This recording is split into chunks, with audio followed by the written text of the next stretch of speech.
Awesome. Something. Oh, there we go. Yeah. Is it better? Yes, I think so. Perfect. Okay, yeah, sometimes the internal microphone is just trash, so they get weird. Okay, anyway. Cool. Thank you so much for talking. This is such a treat. This is really cool. It's nice to, I don't know, I've been following you guys because I met Claire when I was living in New York for a bit. Oh, nice. And she had a studio with her, so it's nice to have a vague connection that comes back, having been back in New Zealand, so. Definitely. So how long were you in New York for? About a year. It was 2014, 15. Okay. Yeah, I kind of, my visa ran out and I tried to buy myself some more time. Went to the UK briefly, came back, but it just got a little bit too hard. But you're based in New York now, right? Actually... Or are you in Austin? Right now I'm in Pittsburgh. I'm doing a residency in Pittsburgh. Oh. I'm actually in between a permanent base because I'm just back from Thailand and anyway, all kinds of things. So yeah, cool. But Pittsburgh right now, and then headed to New York later this week to install the show. So yeah. Oh, awesome. Yeah. So back to Make Work, and I assume it's your studio, but I'd love a little tour of what's going on in your studio and the type of space that you need to make work, and if you have any particular stipulations about the type of space. Yep, I will try and switch it around to do a... there we go. Oh awesome. My gosh, amazing. Wonder if I can zoom in so I can see what I'm doing. Okay, cool. So I'm very lucky to have been working in a studio since finishing art school. So for the last 5 or so years, I really like having a separate space. Just because I tend to hoard stuff, as you can kind of see. Basically, these are kind of I've been collecting some sinks, as you can kind of see. Oh my gosh, that pink is beautiful. It's like this weird flesh coloured. So this is actually similar coloured to the soft staging. So this is kind of a show that I'm going to be building on that project. I have this. I'm working out some tile patterns, and I've actually got this blue sink that I'm watching on Trade Me, which is basically like the eBay of New Zealand, I guess. Anyway, so that's kind of a project that I'm starting. And then I basically, my process kind of starts with collecting mainly plastic things, as you can kind of see. And a lot of toys, I actually found these houses when I was living in New York. I did a show with those. And plastic containers that I use or that I find. And basically I like having a space that I can have stuff around and kind of have it on hand, because I'll remember I have something and then I'll be like, I want to photograph that, and it's great having it all together, but it is really stressful when I have to move studios. So these little containers all have tiny little things in them. Yeah, how do you keep track of what's where? I don't really know. I kind of sometimes I'll remember I have one tiny thing, and I'll go on a rampage and spend 3 hours trying to look for it. But but basically I normally start by thinking of an idea, I guess, but my process in terms of making a painting, for example, I normally start with finding the objects, making an arrangement, and then photographing that arrangement, and then I kind of translate that photograph into paint. So I guess I identify as a painter because I do spend a lot of time doing that, but I'm really trying to push the installation-based aspects of my practice and also the object-based, because it's such a big part of my practice. But often when I was finishing uni and exhibiting, it was mainly the paintings that people saw. So I'm trying to, as you can see, just hoarding furniture and stuff like that. But yeah, I do, painting is one thing that I do really really love to have in a regular, as like a regular routine. And here's, you can see some of my, this is just like the bits of paper that I have behind my work. So I kind of need to change it, but it looks quite fun. So, I do really like having that like everyday painting practice combined with the objects and stuff, because it feels like it's like a repetitive thing. It feels like you're making progress. You can kind of measure your progress in some ways with that ongoing laborious kind of craft, I guess. But yeah. So then, what is your relationship to plastic things? Like, what is drawing you to these things? And then also, similar question, but in terms of the sinks, and where do you see them going? The plastic things, I guess it all started when I was a kid with miniatures and dolls' houses. Yeah. And just being obsessed with playing with these tiny things. And I guess it just grew from there. And I'm interested in,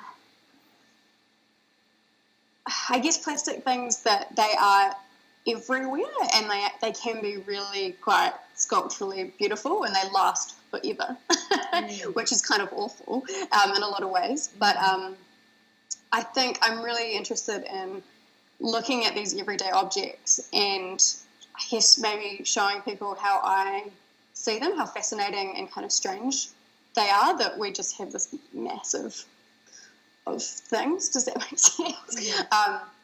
I don't know. There's something I am just on a purely formal level really interested in, just the transparency and the shine and a bit of a magpie really. So I think like that's one aspect, like just the formal, the colours, the transparency that I really love painting. But I guess on another level, I do like the quite simple trick in some ways of taking a throwaway cheap object and elevating it and changing the context and making it art, which is like quite, I guess, a simple thing but quite effective to do. That I, if I spend weeks and weeks and weeks rendering like this plastic throwaway thing in oil paint, it kind of, it's kind of quite a satisfying, simple thing that people respond to as well. But largely I'm also looking at that kind of the feminine domestic, and that I guess came from collecting miniatures that were largely, and dolls' houses that were largely made for girls as as kind of a market, I guess. And so I've started, I think with these, I'm interested in almost reconstructing that kind of fake environment as if it's miniature, or as if I'm really interested in showrooms, like model homes, like apartment display suites, film sets, theatre sets, that kind of thing. And actually there was some amazing kitchen showrooms in New York, and they kind of had these like basins, kind of like vanities. Obviously these are old and gross, but they were installed so perfectly. They were like kind of art objects, basically, kind of displaying the different things you could buy. So I think with this next show, I kind of want to riff off that a little bit, and also, just that kind of strange home decor thing. And I guess it's referencing that kind of nostalgia and that that kind of,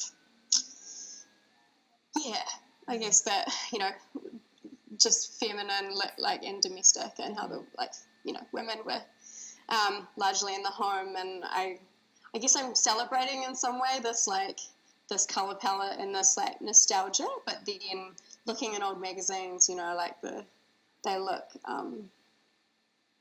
the ads look amazing and all the colours look amazing, and I wear like vintage clothes, but then really when you look at that time, it's actually obviously quite awful and sexist. Right. So I'm almost like reclaiming it, but also critiquing it, I think, with my work, hopefully. I know exactly what you mean, where like the aesthetics or the visual image is so beautiful. The aspects of the things that make up the objects and the palette and whatever else, because I feel the same way, where I'm incredibly attracted to kind of mid-century, well, really 50s to 70s. I feel like there's so much good stuff happening in there, But then, if you think about the reality of day to day, it was pretty horrific. Yeah. So the dichotomy between the two is really interesting. But okay, I feel like I have so many questions for you. But one, yeah, sorry, many. I'm No, that was perfect. That was perfect. That was great. One, I was thinking a lot about your interest in light and the way that light is dealing with the particularly the plastic objects, and how there is such a calm that seems to be happening, at least in the most recent paintings that I've seen, and on the internet too. I have to say, I've seen everything only on the internet, so that is my understanding. Of course. As does happen, but that the gentle nature of the light in the painting seems really particular. But then also to better understand your relationship with gendering color and the idea of domestic and how that comes into your work. Yeah. So any of those things, just take off in whatever direction feels good to you. Just kind of adding to it, you mean? Yeah. I'm just trying to think. Was there a specific kind of question in there? Or it was just kind of like. Well, I mean, I would be really interested in understanding more how you're thinking about color and the gendering of color, and then how that relates to domestic for you, and if it feels like. You talked about it a little bit, but do you feel like it's a critique? Are you trying to challenge the very feminized, infantilized notions of pastels and particular color schemes, or are you interested in pushing that the other direction? Like, how are you thinking about the politics of color in your work? I'm quite interested in straddling the line in between. Like, I'm definitely in some ways looking at it as kind of a critique, and I do want to be kind of subversive in some ways, but not so it doesn't shut off other readings. And it's kind of like it's interesting because I still battle with it in some ways, but I like that maybe there's nuance there because, for example, I do actually love pastel colours, and I do it's like the clothes that I wear, and I often like maybe put some of the patterns, like you can see my dress, into my work, and it's quite strange. Like it comes from like almost like an obsessive viewpoint in some ways. So it's almost like I'm celebrating it. I think maybe, hopefully, people can engage with it on different levels, and that confusion, whether it's kind of celebratory or like ironic or like is maybe like a point in as well, like it's kind of an interest because it's both like, I kind of think that, it's awful how much plastic there is everywhere, for example. But in some ways, like, I am celebrating it, but I guess I hope to, in turn, make people maybe notice the amount of plastic that is in their lives and value it a bit more, and then maybe that eventually feeds back into, saving things and recycling and all of that, I guess. But I guess I do just kind of hoard stuff as well, so it's like it's kind of a good excuse, which is, but I definitely use colour in that way to gender it, but I also am aware of going too far. Like, I don't want to shut out other interpretations in some ways. So, I like that my work's kind of about representation and the real and the artificial, and taking artificial objects and then kind of photographing them and representing them again and then again by painting them. I like that kind of process of removal, but then I also really like that gendered aspect of it, because like I said, like I take on, it's almost like I collect like the clothes that I wear and stuff as well. It's almost like I dress up, almost like a child, I guess, would, to recreate this this nostalgia from a past era, like we were saying. And I'm interested in like, why is it so fascinating? And I guess it's linked to memory as well. Like, I don't want it to be overly like critical of this feminine thing. And in some way, and I like that just by making things look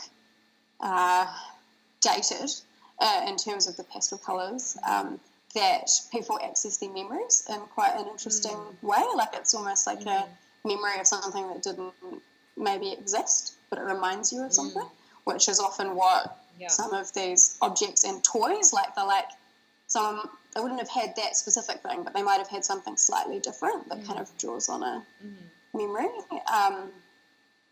Someone told me quite a nice story that saw my soft staging work, and she was saying she remembered a house from her childhood that she always used to walk past, this really big fancy house, and she had a memory of going inside. She didn't know the people, but going inside and seeing the front room, and it looked like this overwhelming peach kind of room, like I had created, and it was kind of burnt in her memory. But when she asked her mum about it, like afterwards, kind of ages later, her mum was like, "You would never have gone in there. Like, I don't you didn't know the people." So she was, to this day, kind of confused whether she had actually gone in this house or whether it was just she had just imagined it. And I thought that was like a really quite an interesting like how it just really quite specifically triggered this memory. So I like those levels that it's not necessarily just females that maybe respond to it, for example. But then sometimes I get kind of frustrated and really want to like make it really like about that. I kind of want to call a show glory box. Do you guys have that term?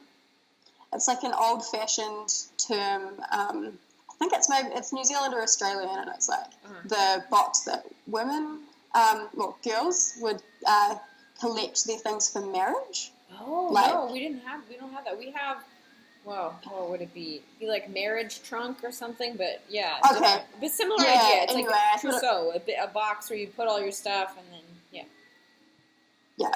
So I thought it would be, I'm trying to work that out, another show, because glory box just sounds like quite sexual as well. When it like at first I thought you were talking about glory hole, and I was like, this is a really different situation. Yeah, and then obviously box, like vagina. Yeah, so I think for that show, for example, like I might push it and like really like the objects that I choose, really heighten that reading. But sometimes I quite like painting objects that like aren't really anything and people can't work out what they are. So there's that ambiguity and that uncanniness. I think that uncanny is another thing, simply by taking domestic spaces that people recognise, domestic things that people recognise, and putting them in a different context where it's like public or strange, whereas it's taking private things and personal things and then putting them in a different space is kind of quite an interesting thing that happens as well. Yeah. So then how do you feel about the idea of your work, because of the palette or the subject matter or even scale, being feminized? Like what is your gut reaction to that idea? That people put that onto it, or just that it is, or that people often place that on to color or scale or maker or who, in whatever way. Like how does that make you feel as an artist, as a painter, as a collector? I think I love that because I love that reading because it is exactly what I'm doing, and it's also quite funny because I am actually like quite short as well. Like I am like a small person, and I make these tiny, these little paintings and collect these little things. So it's inescapable, and I do it deliberately. But back of my mind, which is awful, I worry that it is less respected, or it would be, like, because it's always more, if something's feminine, it's kind of normally described in like a derogatory way. I want to, like, I'm totally embracing it, and totally, like, I want to go all out and paint, do things bright pink and just, like, go nuts, and kind of reclaim that. But then at the back of my mind, I think maybe quite a lot of female artists experience this. There is this, I worry. I'm like, oh, well, people aren't going to, some people just will never be able to like my work because it is feminine, and it is, and I don't know, I guess it's awful because I'm kind of internalizing that as well, that kind of criticism in general of, like, pretty, soft, right. like all of those things. Yeah. Well, it's really hard not to. Do you know what I mean? It's like something that I'm trying to resist. Yeah. Well, in art history, we're shown the work of, or at least in the U.S., I'd be interested in hearing if it's similar at all in your experience, but, like, we're just shown primarily images of work made by men, and there are certain criteria of seriousness that must be met. And a lot of it has to do with scale and body and like history and connection with other people and color in a serious way. The serious colors and the not serious colors, the feminized colors and the masculine colors, and all of those things. And all of that is just hammered into our brains, even if it's subconsciously. And it's hard to work past that in a way, or, like, deal with that in an active way. But I think it's something that many of us as women makers, artists, whatever we are having to deal with and come up against in terms of, like, our own desires of what we do look at and put on our own bodies. Because I'm in a really similar situation where, like, I basically only wear pastels if I can, and, like, all of my work is usually pastel, and that because that is the desire that I have of the world. Like, that is how I want things to look and feel. But that is so contra to all of these criteria that have been created about what it means to make something serious, or what it means to be functioning on a certain level of this strange world that we exist in. So, I just think they're really good questions, and I don't know, they're not answers, but they're important things to it is interesting having you ask me that, because it's frustrating because I'm trying to do it and reclaim it, and, like, I love it, and but it's also like, I'm critiquing that too, but it is frustrating that sometimes I'm just like, I put up a show and I'm like, oh, is it too much, is it too twee, is it too, are people is it not, like, strong enough or something? And actually it reminded me of, I think it was, like, first year or second year of uni doing art history, and learning about the hierarchy of painting back in, I can't remember the century, but when it was, like, the big academy of fine arts, what was it called, in the UK and stuff, and there was basically the hierarchy of, like, it started at still life, and that was, like, the lowest genre, and then it kind of moved up to I think it was landscape, and then portraiture, because depicting people were more significant, and then it kind of went right up to, like, history painting, the really epic, like, battles and all of that. And I remember thinking, like, I'm like, oh, I'm actually probably way better at painting, like, still life, and that's what I'm kind of way more interested in. And that was also the only genre for a long time that was deemed suitable for women painters to do. So there's definitely, like, from that very historical starting point, I am really interested in that. And there were some great quotes that I found when I was writing like a paper, like my thesis for postgrad, and it was like the head of some big art society, and basically saying that it doesn't stimulate the mind, and it can't be anything more than function to decorate our apartments with elegance or something. It was something like that, and I loved that, because I was like, I don't know, that it was just so like, I was like, this is only for decoration because it can't possibly do anything. So I think actually reading about that and the history of still life, where they were mainly started for decoration in the home when there was like a big influx of wealth in like Holland, and people literally got their prized possessions and then got a painter to like paint them and then put those in the house like next to their possessions, and it's so weird, like. But so I love this doubling. Oh yeah. And I think that's why, I like really deliberately matching my paintings. To I did a show in like a show home, like I think maybe you call them model homes, and it's like that. And really obviously like matched these paintings like site specific to the decor that was there, and so it's kind of a bit of a hopefully like a bit of a screw you to that, like,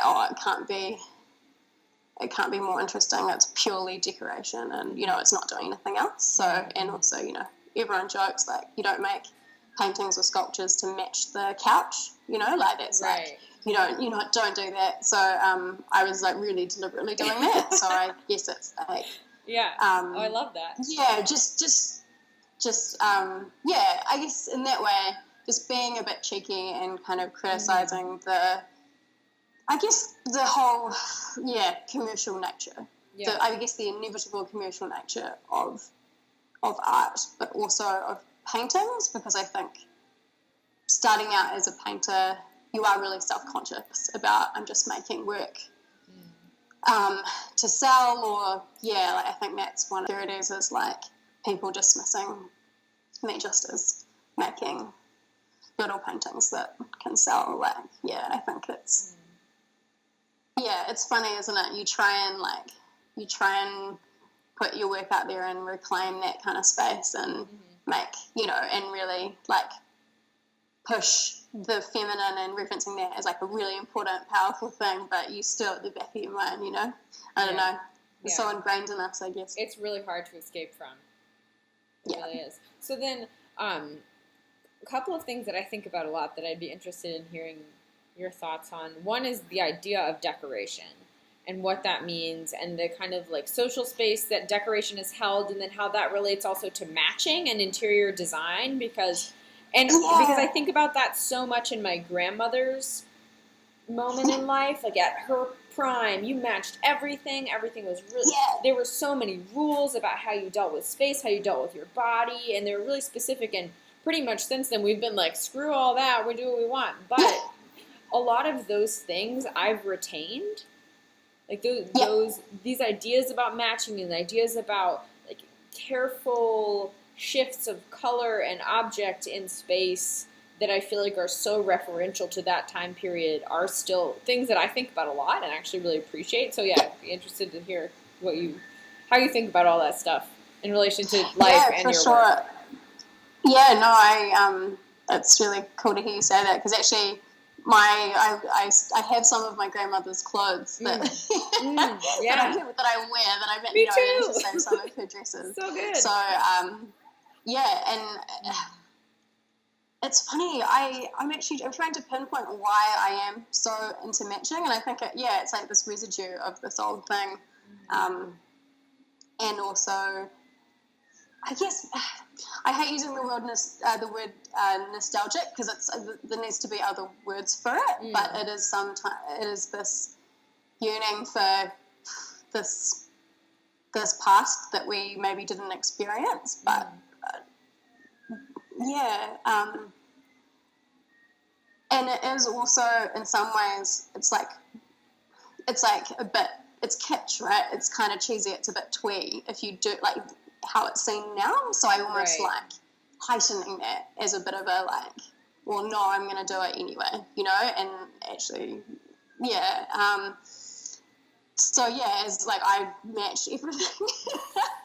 I probably spend way too much time, but I think it is actually really important, like with the subtleties of making art as well. Like maybe people don't, some people might pick up on they might not pick up on why something is appealing, or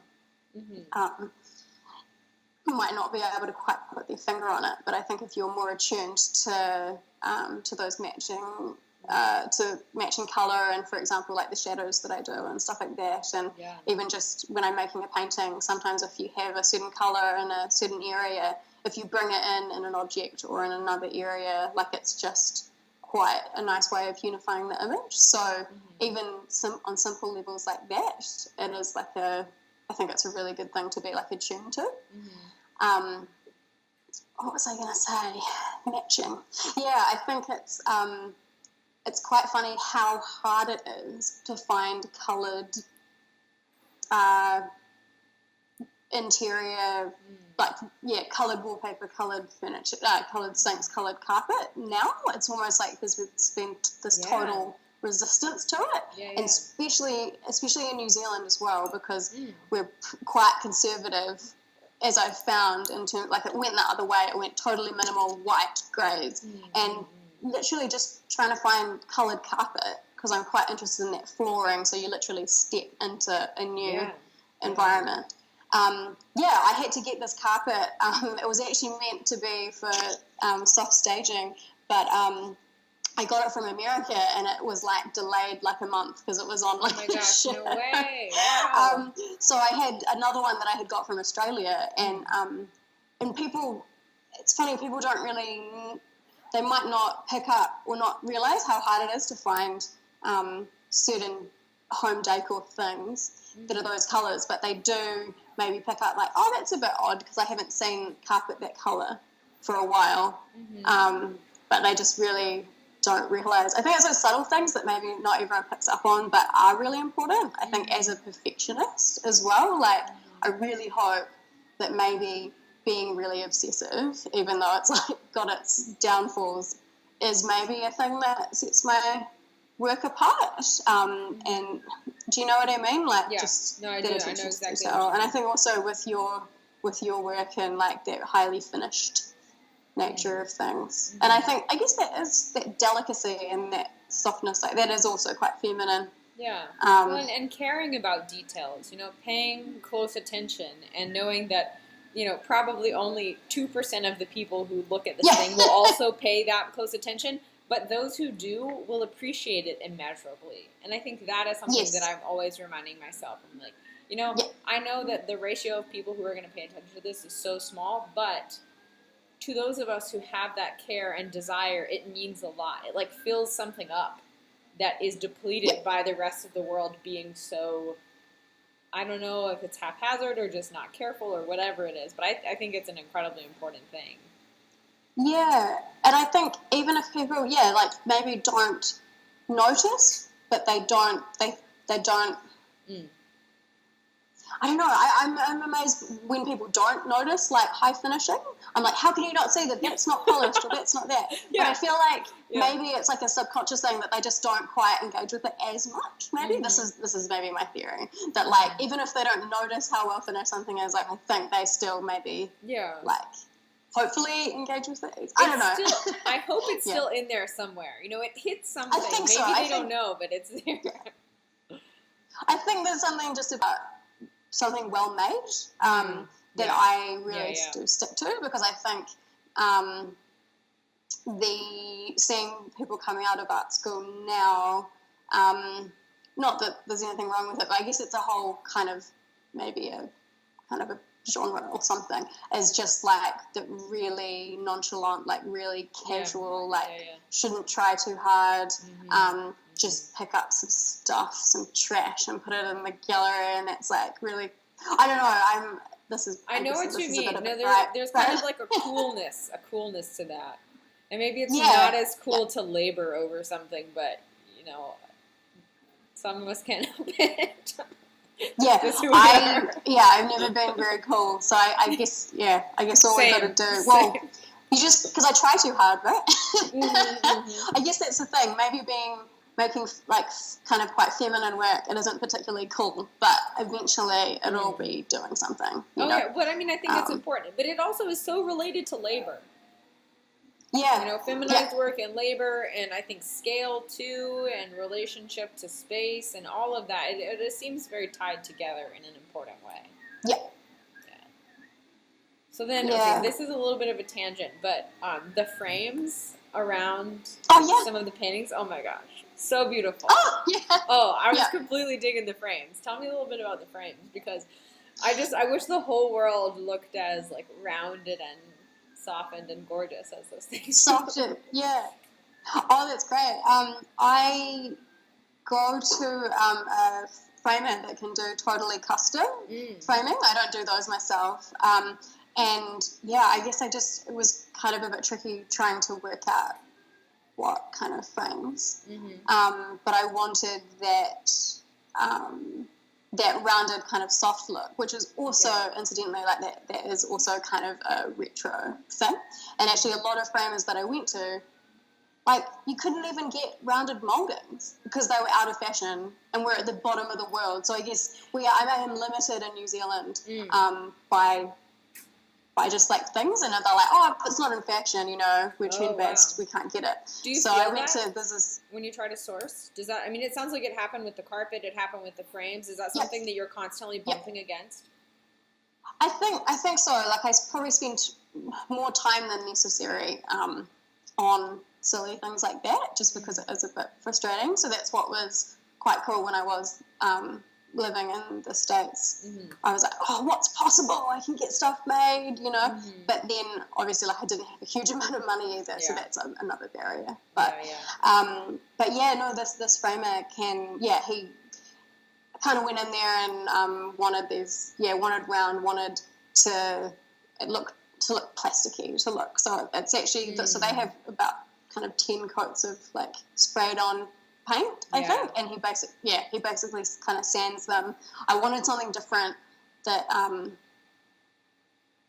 that just a little point of difference, and that would obviously serve the work. And he can do total custom colors as well, so I can come in with like a swatch and match. So I think I'll definitely play that up for like these. Where are we? So like to match the that kind of colour. I actually did, I don't know if you've seen my photographs, but he did like an amazing, I don't know, how do I switch it back? It's on the outside. Frame, and it was actually that kind of flesh colour, like it turned out even more fleshy than, I'm just trying to see, I don't know if this will work. Anyway, sorry. But I'm really glad that you responded to that. I would love to be able to try and kind of make it do that kind of thing myself. Beautiful. I think it really did, again, from what I saw on the internet, it really did like set off the paintings in such a subtle, careful way that seemed just right. Oh, cool. Yeah, because you don't want to do it like too much, but it's just that boundary where you recognize something different, but not too not too much. Far. Yeah. This was one of the photographs that I was. So it's kind of that flesh. I don't know. It's probably really. Oh, it's such a wide, kind of like fleshy, fat frame too. Yeah. Oh. Yeah. So sticky. I love that. Which is. And he did like a blue. Like a. Oh, whoops. Sorry, I'm still getting used to. Oh no, it's okay. It's okay. You can't really see, but it's kind of like a blue one. So, I don't know, I guess it's that attention to detail thing. Yeah. And just also, things that you don't, that you don't normally see, and maybe people don't quite know. Yeah, just that point of difference, I guess. But just trying to think. Sorry, I'm a little bit, not the most articulate. Oh, no, this is amazing. This is perfect. So then I have two other questions. Well, a million other questions, but like I'll narrow it down to three just to keep, because I'm sure you have things to do. One, where is your studio? What kind of space is this? I'm in the middle of Wellington in town. Amazing. Okay. And it's quite funny because there's actually bars below, so if you stay a bit late, you have to literally like a bar pops up downstairs and you have to like push through people, like go past the bouncer and stuff. Funny. But it's really great actually.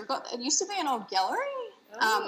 So I got the lease with my partner and we've got 7 artists up here.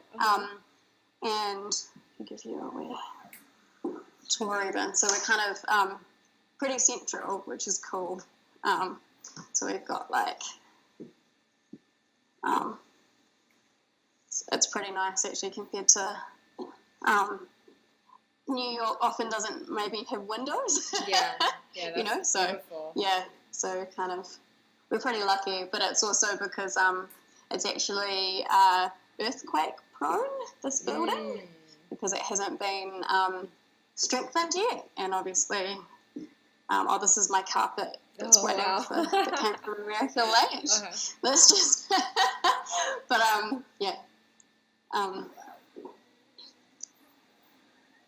so it's really, really great. I guess often people really try and recreate that community from art school. Right. And because I think I was reading, you know, it's quite a solitary thing, and sounds like you do so many projects, but I guess it kind of, that counterbalances it, right? Yeah. A little bit. Definitely. I know what you mean though. Like having a physical space where there are other people around and those kind of like casual conversations happen and different little like flecks of someone else's brain and process, that's invaluable. I mean, it's hard to replicate that. It's a really important thing to have that.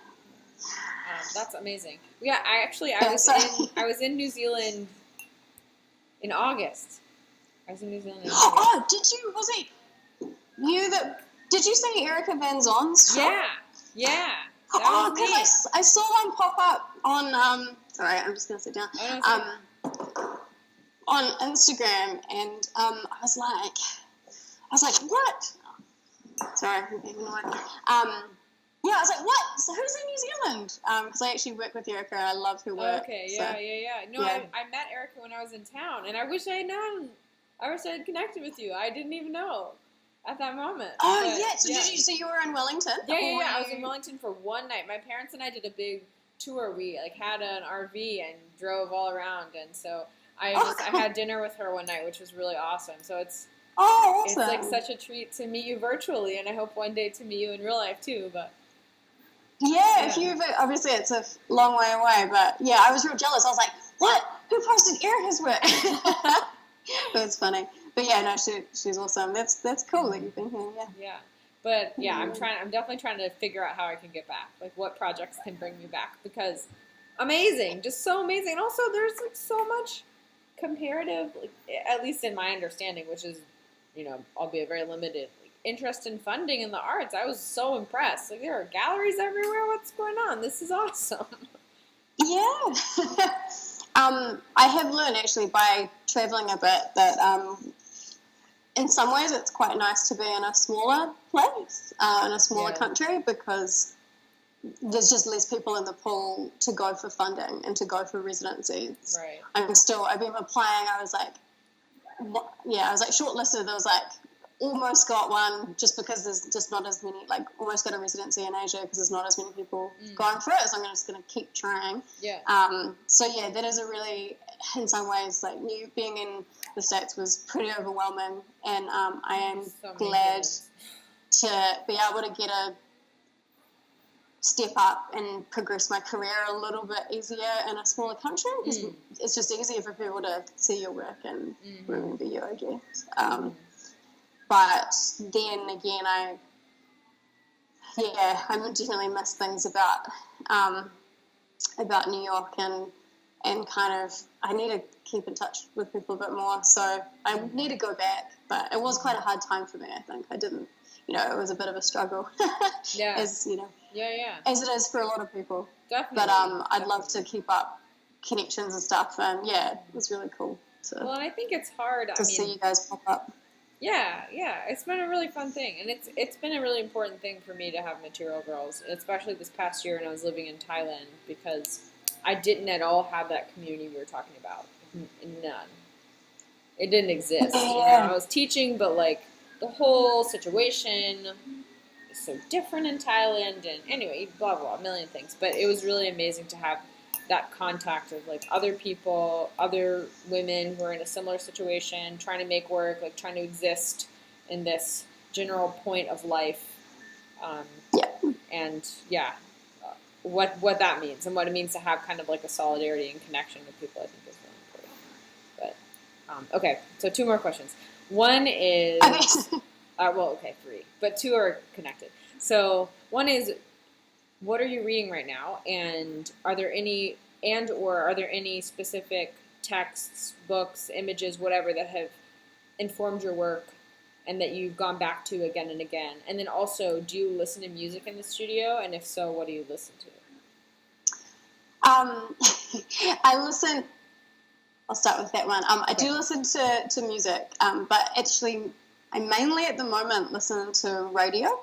Cool, okay. To RNZ, which is like the main kind of public broadcaster in New Zealand. I guess it's like NPR, maybe? Yeah, you got it. Perhaps, yeah. And they have just really fantastic interviews and stuff. And it also feels like I'm not as like alone.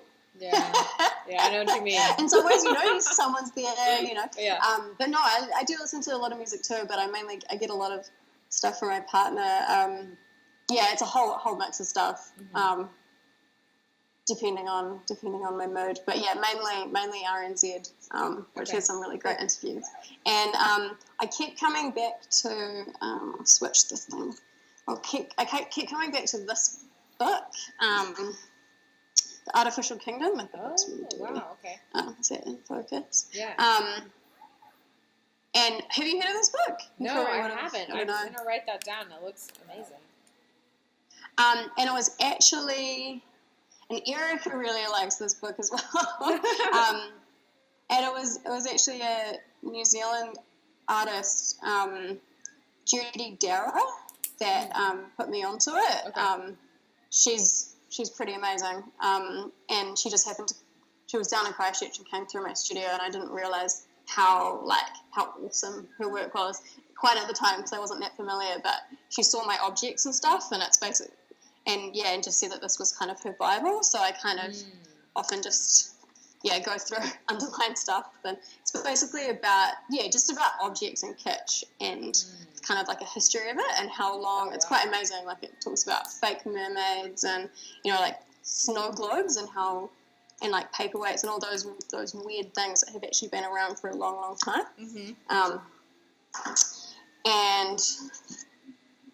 But I do need to.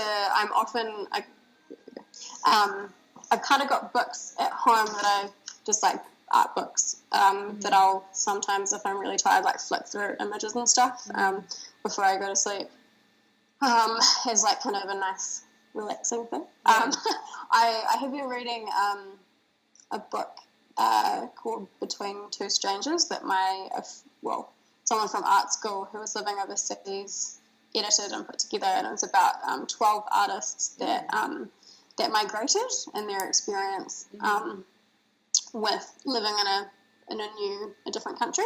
And I was actually featured in it. So she posted me that. So I've been starting to read these different interviews, which is quite cool. But just thinking, I need to read more. I need to kind of almost be forced into it in some ways. Like I read a lot when I was at uni writing my paper, and there was some pretty. There's a really good collection of, I think it was 4 essays on still lives, like kind of that tradition. And I do often come back to that. Just thinking of specific text. I'm bad with the names of things. But largely that main book, The Artificial Kingdom, it just talks about just this obsession with these weird objects that we've kind of always had, and this kind of kitsch as like commodified nostalgia, which is like a really interesting, like I guess I like that these some things can become very personal to people, but they are just mass produced things, or the idea of the souvenir and the idea of that material kind of remembrance. It's like another thing I like looking into, and actually it reminded me when I lived down in Christchurch when I was studying, and there was big earthquakes down there that were pretty awful, and it was really strange, like not too long after, because people died and stuff, not too long after I was in a mall and there was a sign and it was like, get your earthquake charms here, like to go on like a charm bracelet of this like little broken house or something, and I was like, too soon. But also like bizarre. It's so weird that like people like kind of cash in on like people's need to like have objects to remember things, which is quite a fascinating thing, even when they mass-produce generic things, but I guess I'm looking at that in my work too, this like need to collect and this need to like, why do we produce these things, you know? There are two books that I feel like you might be into. And one is kind of like my color Bible, Chromophobia. Are you familiar with that book? I think I've heard of that. I should write that down. I have the PDF. But I haven't. I'll email the PDF to you. It's really short, but it's great. And it's talking about pretty much what I was saying about like color being color in relation to mostly modernist architecture, and how how there are serious colors, and that's basically like cool colors and black, white, gray, and then there are these non-serious colors, which is like anything bright, anything warm, related to the feminine, the infant, the idea of native, the idea of mental instability. Anyway, it's really great. You'd probably love it. It's kind of magical. Oh, it's amazing. Thank you. I'll email it to you. And then also there's this other book that's mostly just really rad images of strong ladies, which is just awesome all the time, which is called Venus with Biceps. And it's... awesome. Yeah. It's so good. It's worth getting. I ordered it, and I guess I sent it to my parents' house before I left for Thailand, and I got back a year and a half later and was like, oh my gosh, I got myself a present. But it's this amazing anthology of like hundreds of images that this woman has collected of basically strong female bodies from, etchings from the 1500s until today. And it's amazing. Also thinking about like image and nostalgia and what it means to be in a body and what it means to be relating to different aspects of gender. But those are two books that I really love that maybe you'd be into as well. So. Oh, awesome. Thanks so much. Yeah. It's really cool. I think I still very much, even though I'm 29 now, but very much need to look to other, other women and strong women and stuff like that, just to kind of, reassure yourself, or I think, stuff like that is really important, because it is interesting how,